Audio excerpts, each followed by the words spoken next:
Hey guys, welcome back to the Albanian way, and today we're gonna check out my BMW. I went in, started the car, and was immediately going like boom, boom, boom. So let me actually turn it on the car and so you can see for yourself and why I think this has something to do with the misfires. Maybe one or maybe multiple misfires at once. The car is shaking a lot and it has this stuttering noise to it too. You see how it stutters? So as you could see guys, the engine was running out of the 6 pistons that it has, maybe 5 or even 4 pistons. Let's check the code. So after running the codes, yep, definitely misfires and a lot. We see on bank 4 again, 1, and then another code P300, random multiple cylinder misfires. Okay, so as you can see here, this is what I prepared for this little mission of mine. I got the valve cover head gaskets, Serpentine Belt spark plugs. Lastly, once we do all this, then I would like to also change the oil. All of this I got it into one website. It's called FCP Euro. Again, they don't pay me for this, but I'm gonna go ahead and say it. You can buy everything there and you can have it for life. And what that means is, let's say this goes bad in a few years, then you can order the same one, and once a new one comes in, you can return this one back and get refunded. So they claim on the website that you can challenge them doing so, because they basically promise you that everything here, what you see, even the oil, which is crazy, even the oil, you can refill the bad oil back to these and then ship them back. Now you're probably gonna say, well, shipping this oil is kind of costly because it weighs a lot, but I mean you still end up getting like $20-30 back. But for stuff like this, you can return these back or these back, which is nothing. You get all your money's worth back, and I think that's a really good gig. Enough said. Like I said, they don't pay me, so before we start doing anything, you want to remove one of the terminals. The battery is in the trunk of this car, and we're gonna be removing the black side or the negative side. We're just gonna loosen up this screw a little bit and then we can pop it off. The car comes already with a kit. I'm gonna leave it on the side here. Just make sure it won't go back to the terminal and touch the terminal again. Now to get to the valve cover, we want to make as much room as possible here so we can work on. So basically everything you see there on top has to be removed, and then we can go in and take off the valve cover. For almost any screw in here, like this over here, you get 1, 2, 3, 4, 5, and 6 over there in the corner. You're gonna be needing a 10mm or a 5/16.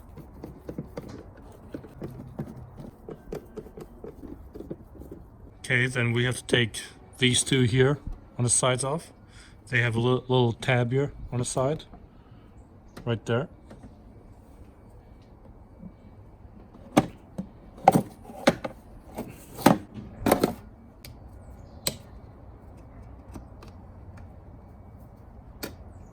Okay, so now we got some plastic here, which is right underneath this main piece here.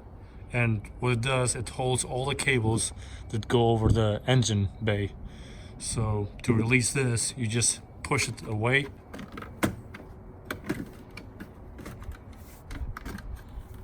There's one more, holds more cable, and on that one you just pop it open.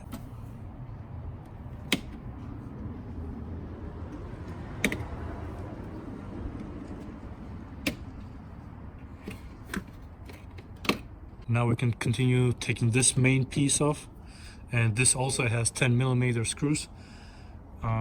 There's one here in the corner. Let me show you.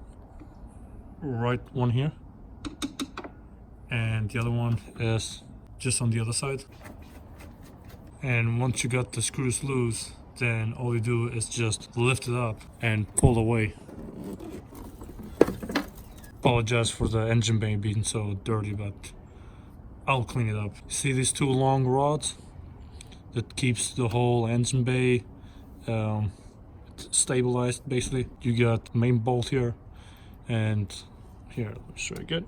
So there's one here, and there's exactly on the other side, same bolt, and there's a third one right there. Okay, for these two bolts here, you're gonna be needing a E14 star socket. This bolt over here is actually bigger.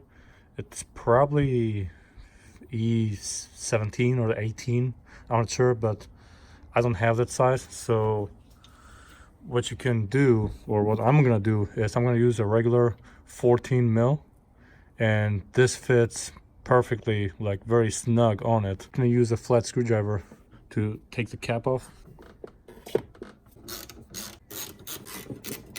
All you need is just slide this off.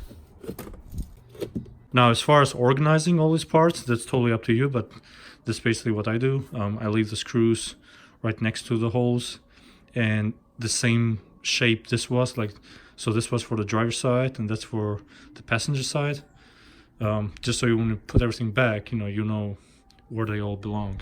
Next, to give us some more clearance for the valve cover, you want to take all of these cables and kind of like lift them up and use some sort of a cable to tie them up.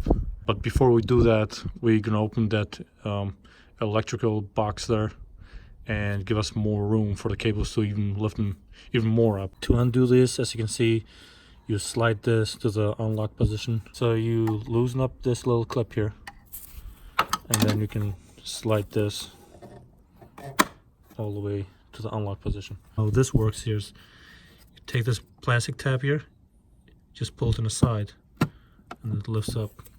Same way over here, the black tab on the side. Now you see these rubber tabs, you can just lift them up. Okay, for the engine cover, you got 4 of these Allen screws. You got one here, you got one here, and then you got one way back here. It's kind of hidden.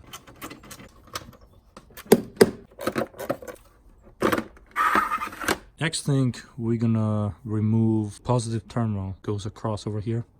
So that's gonna give us more leeway for the cables to lift them up. You need to take this cover off. You just pop them off. For that bolt, we're gonna use a 13 millimeter. Okay, next step is to remove these cables that go into each coil, like so.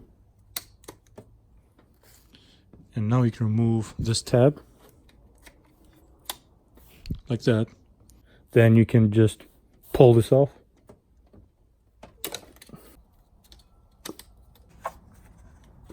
Here I want to show you guys that, just like the OBD scanner said on 1 and 4, and as you can see, these are the only 2 that have like oil residue on top of them, and which made the spark plugs not spark. So these were the 2 misfires that we had. We want to also remove this tab over here. You press on both sides and pull it away. Alright. Now for this whole row here is clipped on, and as you can see, there's a clip. We want to unclip them, pull them off.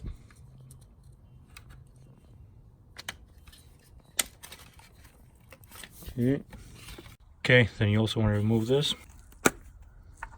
We got cables running this way, and what we do is you just pop this, you lift this up. Just make sure that when you pop this, these are like spring loaded and they might fly away from you, and it's very, very hard to find them.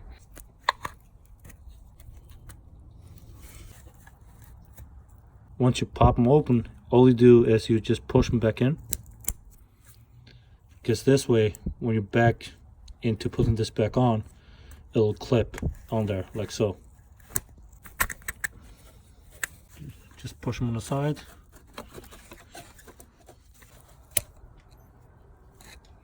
See what I was talking about? Just like that, you can lose them. So next thing, we want to remove all of this rail here, and this is hooked up using the same clip like you see here, but you're looking at the reverse side. So they're located right here, and see, you can see only the legs of the clips. So basically you have to push them on the side this way and this way.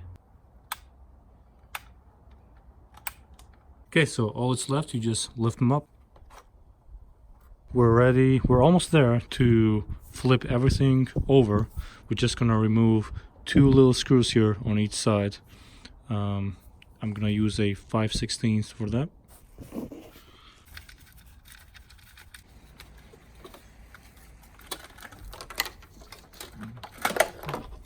Okay, now to make some more room, I'm gonna remove the hose over here that is connected to the coolant reservoir.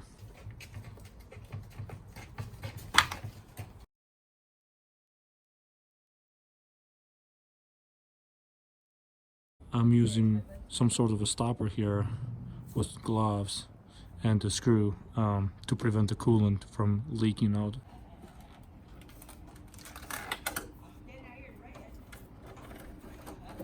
I've done this job before, so one thing I want to show you that's gonna make your life easier is a little tab here that I cut off that sticks out about right here, and that will make your life miserable when we try to put the cover back on. So if you want to, you can cut this off up to where this push and tab is. And then another part is, see this rubber? You might want to remove the rubbers just for now to give even more leeway, because these are the 2 main points, right? One here and one over here. Now let's remove this part out of there. Now that part there is held in place with 2 screws on each side, and you're gonna need a E8 star bit for that. So something like this, it's gonna help you out with a little extender arm. My apologies, it's been a while since I've done this job. It's actually 3 screws holding this on there. The third one is right below, and you're gonna be needing a 10 mil for that. It's right here.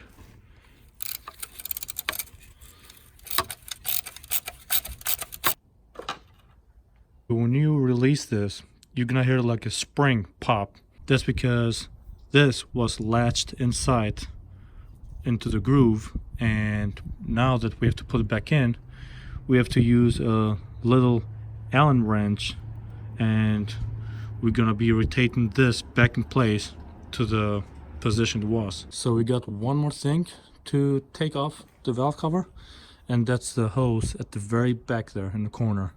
You have to push your hands in there, and it's like a clip that you push on both sides and then pull back on it.